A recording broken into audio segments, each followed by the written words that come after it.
We have a question from a spiritual seeker. And they say, I like and appreciate your guidance on the spiritual journey through your YouTube videos. I would like to share my personal experience and dilemma and ask for your advice on the best course of action, if you don't mind and are willing to help. Then they talk about where they live and what their occupation is, which I'm not going to reveal. And they say, I chant regularly, meditate occasionally, practice awareness, and believe in karma and Hindu spiritual teachings of Atman. I married a man through a matrimonial platform after dating for 8 months. We have been married for 5 years now.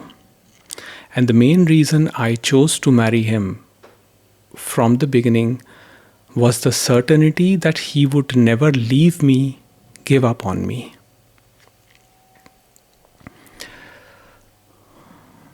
When I married him, I had a limited spiritual understanding. Now, as I mature in my spiritual journey, his habits, such as drinking alcohol every weekend after work and not listening to or respecting my advice on well-being, bother me a lot. For example, I suggest things because I see him not performing well in sports, not taking family responsibilities, lacking compassion, and being very judgmental. Then I find myself in a state of confusion. Is this a karmic relationship where I have to suffer, struggle in a relationship?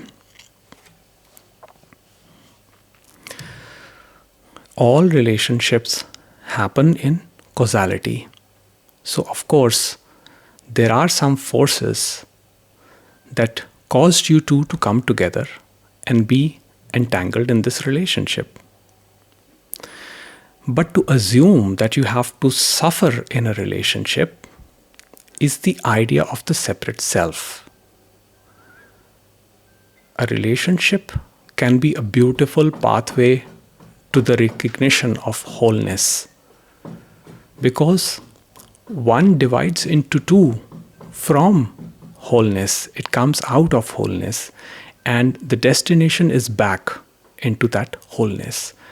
And relationship can be a beautiful vehicle to discover that wholeness within oneself. Then your second question is, I have been trying to explain to him with love, still no use. So should I try to act the same way he is with me? Like Arjuna in Mahabharata has to fight for justice. Then my compassion and love towards him not letting me do that. You see, if you behave like him, then you become like him. And you cannot deceive your own nature. So even if you try, you cannot do that. We can come up with subtle manipulations, and there are plenty of ideas out there that say do this, do that. But in the end, you find yourself becoming more and more like the other, the more you engage in the same behaviors. And that just increases more and more separation. So I don't see anything positive coming out of that.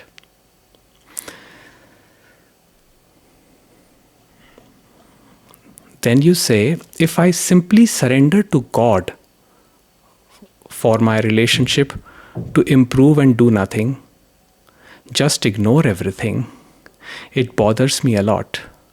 Then I don't feel like being physical with my husband from within. It creates more problems, fights. Then my husband thinks I don't respect or love him. You see, if you truly surrender to God, then where is this idea coming from to even control the other person, or to make them, or to give them advice on well-being. Now, if you two are in a situation where you are in this relationship and you have to do your household duties, you can certainly communicate your concerns. But then in the end, if the other person is not cooperating totally, and you think that without their cooperation, the household cannot go on, or that simply the burden of maintaining the relationship is completely falling on your shoulders, then you can certainly communicate, or before that, investigate as to why you are in this relationship in the first place. So there needs to be some self-reflection as to why you are in this place where your concerns are not being addressed. Is it something about you, the way you are trying to communicate, that is shutting down the other person? Or is it just that that person is designed in such a way, is conditioned in such a way that nothing gets through? But you see, when you use ego to assert, which is full of blame, condemnation, and condescending tone, it is very natural for the other person to shut down. However, when our communication is out of love and concern, then the communication becomes much more impactful. This is one mistake that we make. So Ramesh Balsekar would say, when the ego speaks, the ego listens. You did not do this. You should do this. You should not do that. Why are you doing this? If a more compassionate approach be chosen, you can always ask, what is wrong? Share with me. Let's sit. And even if sometimes words are not required, that's fine too. Just offering your presence can be enough many times. Some people do not use too many words to communicate because they are not designed in that way. They just require some understanding to process whatever is going on within them. So sometimes we have to be mindful of that too. But the answer is love and compassion, and not force. Because force is a tool for self-protection, and sometimes it is required when you are under attack. For example, Arjuna in Mahabharata was under attack. And that's why he had to fight. But you have to see your relationship here and assess whether you are really under attack. Or is it that some boundary has been formed between you and your husband, which is constantly preventing your communication in a loving and compassionate manner? Is the communication, is the tone more forceful? Is there shame? Is there blame? Is there condemnation? That's all the language of ego. So when the ego speaks, the ego listens. Trying to change the other does not work most of the time. They are this way because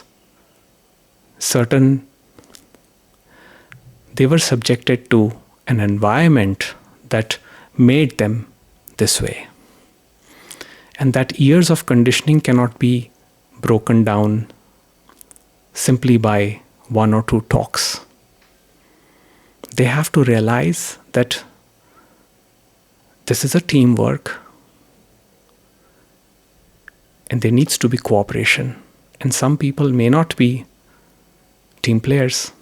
In that case, you need to assess whether you want to stay or leave the relationship.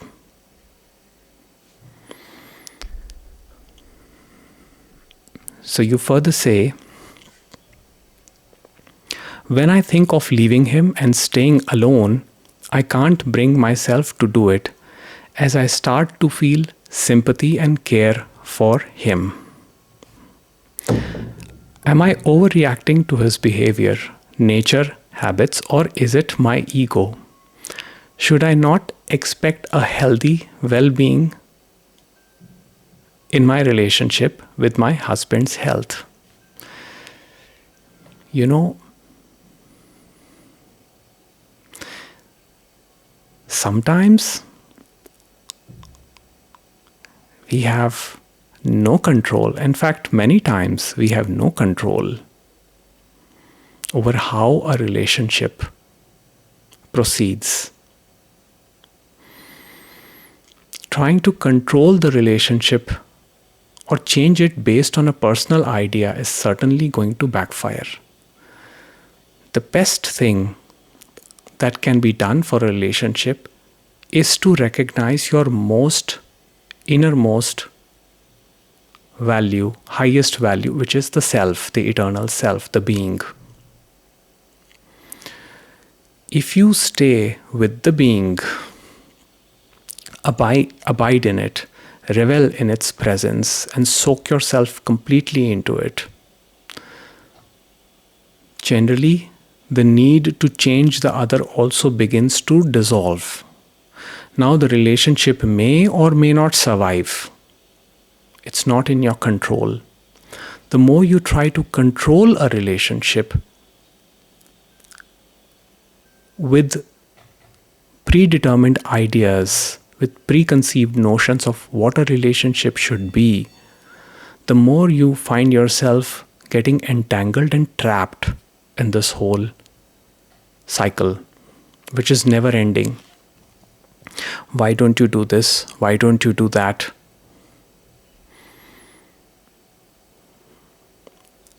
If you just let them be and see where it goes, where you're only concerned with your well-being. Now, this may sound very selfish, but if your well-being depends on the other person, if your happiness, your peace is dependent on other person's behavior, mood, then you're truly not free. Then no spiritual teaching, no counseling, no intervention can help. When we learn to be at peace with ourselves by recognizing that peace is our very natural state, it is the most intimate experience of all, which does not change with external circumstances. It is not dependent on how the other is or is not. Then you're totally free. And here's the interesting thing. Although you may think that you want your man to be a certain way, the moment he becomes what you want him to be, you will start losing interest in him too. Sit with this and contemplate. The sense of lack that we experience within ourselves cannot be covered by the other. When we pay total attention to that sense of lack that we have within us, that says that we must be in a relationship, that we must depend on others for our well-being and happiness, and when we put this condition that they must be a certain way, they must behave a certain way, they must take a responsibility or this or that, then we are completely caught up in this duality, in this dynamic. We have lost our peace, our happiness. But when we understand relationships from this point of view, that the most intimate relationship we have is with ourselves. So when we are happy within, when we have access to that peace and happiness that underlies our being, that is there, here and now, beyond the void, then we do not place external objects as means to peace and happiness. We deeply realize that peace is our very natural state, which is accessible here and now. It does not require any practice. It does not require chanting. It does not require meditation. It can be accessed simply here and now. But when we put conditions and we operate from that conditioning, my husband is a certain way. He's not behaving the way I want him to behave. Things are not working out. We are unhappy. When you start with that baseline and you try to fix yourself, try to find peace in spiritual teachings or philosophy or counseling, you will always find yourself returning back to the same problems. You see, this is the nature of ego. Ego means unconsciousness. Now, I understand that since you two are together, there are, between two married people, certain arrangement has to work out. There has to be a level of intimacy and trust between people for a relationship to work out. And you can communicate that concern that you do require trust and intimacy. Because without intimacy, there is no intimate relationship. That is also true. But one cannot demand intimacy from the other. So one has to carefully examine as to what one wants to do to restore their peace and sanity. Which means being open to all possible outcomes. The relationship may survive and become beautiful when you release all control. So you can try that. You can be sensitive, you can be empathetic, and you can just give them the space to work out their issues spiritually, emotionally, psychologically, physically. But beyond that, you can't do anything.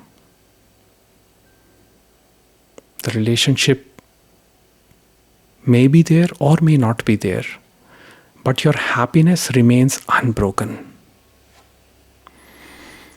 So I will further read what you have written here.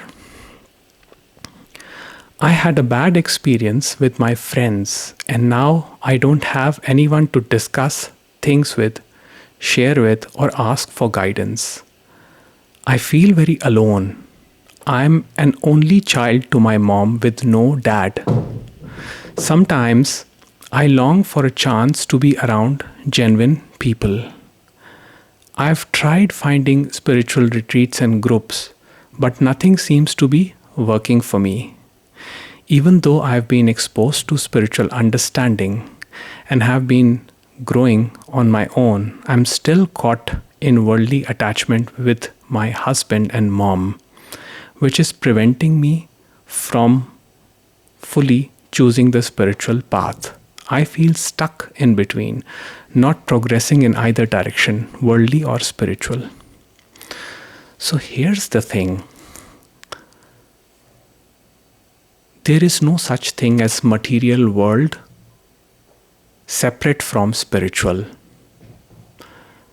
Because spirit, the word spiritual comes from the word spirit, is the essence, is the isness, is the amness, is the beingness of everything. The spirit that is within you is the same spirit that is within your husband, that is within your mom, that is within everyone else. And recognition of that spirit brings relief and peace. Otherwise, one can attend many spiritual retreats, go to multiple gurus, do meditation, chanting, all the practices in the world, and there will be no peace unless one learns to go within and examine their own sensitivities, emotions, thoughts, and see where are all of these coming from. What is the source of all of this arising that is happening? within us. So rather than focusing on the husband, the mom, or any other dynamic externally, go within yourself and examine where there's a need to find happiness in the other, in the external things, is coming from. And have you ever been able to find happiness outside yourself? When you sleep, in deep sleep, that is the most loving experience one gets, because in that there is no sense of I that operates as movement. So one experiences deep peace. That same peace, when recognized in the waking state, can resolve all these conflicts. Because when you are peaceful within, you accept life's flow. You accept that, okay, this is a given situation and I can do my part. I can do this to help a relationship, to make a good living for myself. And my happiness is first and foremost. The compassion towards my own self is first and foremost. Then you find that the relationship also improves in most cases. And since you have been with this man for about 5 years, I'm sure you have experienced a lot of good moments with him. Now the relationship probably is at a stage where the communication between you two is being blocked, is being filtered. And this filtration is happening because of the separate self. So when the ego speaks, the ego listens.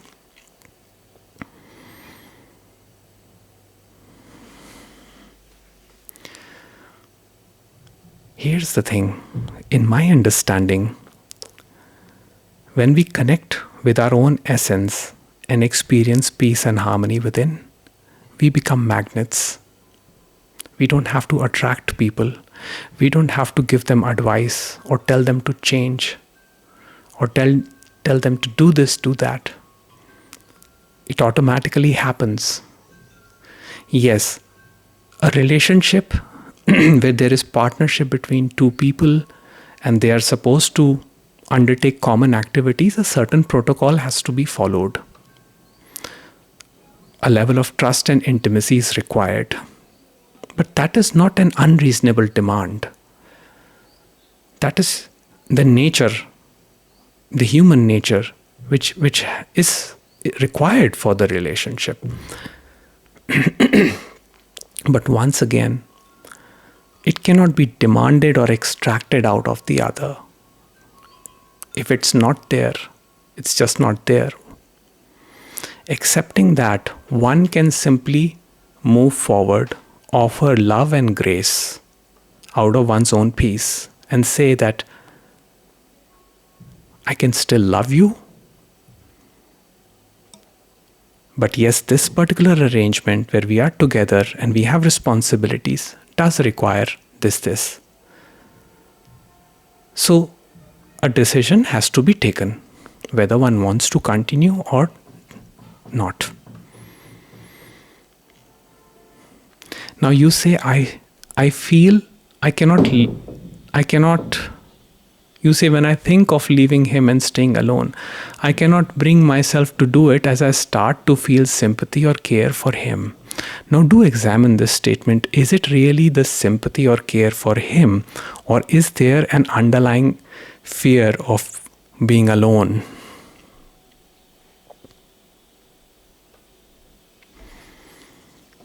Because in your very first statement on the top, you write that the main reason I chose to marry him from the beginning was the certainty that he would never leave me, give up on me.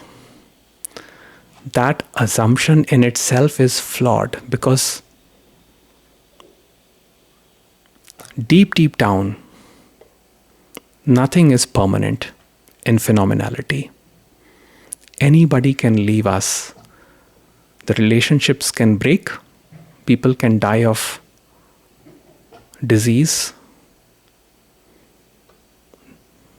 We can get separated from our loved ones. That has happened in my case, and I have learned from that. Nothing is permanent, but do examine what is that never leaves. What is that is permanent?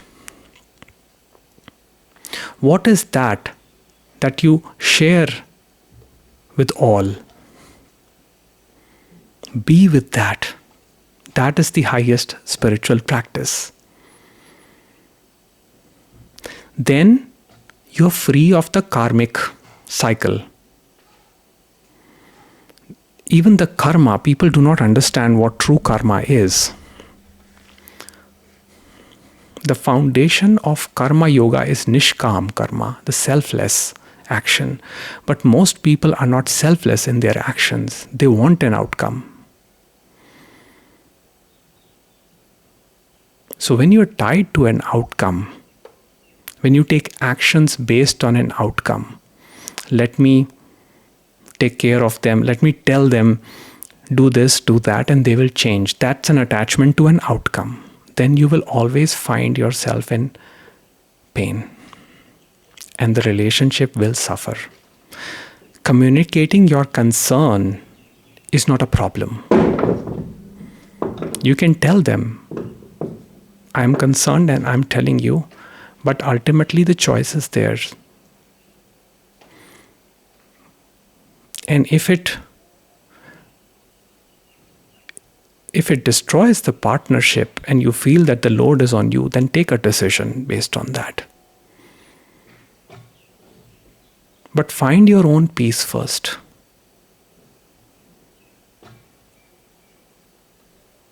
I hope this helps. Take care.